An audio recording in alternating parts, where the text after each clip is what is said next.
Maraming kumukontra kay Catherine Bernardo dahil hindi raw niya deserve ang award na Most Influential Celebrity of the Year sa 11 Eduk Circle Award.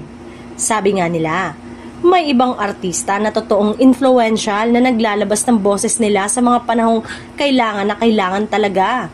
Pero syempre, hindi naman pumayag ang mga nagmamahal kay Catherine. Giit nila, super deserve ni Catherine ang award. Ayon nga sa mga post ng mga fans ni Catherine, karapat-dapat at ipaglalaban talaga nila ang Asia Superstar sa award na yun. Na ang mga intrigera lang naman daw sa magandang nangyayari kay Catherine ang nagbabash. At karamihan nga raw sa kanila ay mga dummy accounts lang na walang magawa sa buhay.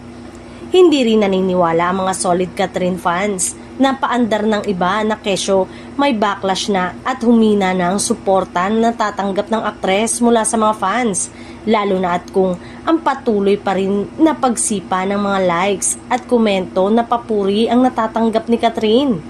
Sa ngayon nga ay mas kapansin-pansin na raw na nakapag-move on na ang kanyang mas maraming mga tagahanga na mas pinagtutuunan nila ng pansin ang mga effort ni Catherine at ng pamilya nito na tumulong sa mga kababayan natin sa Cebu.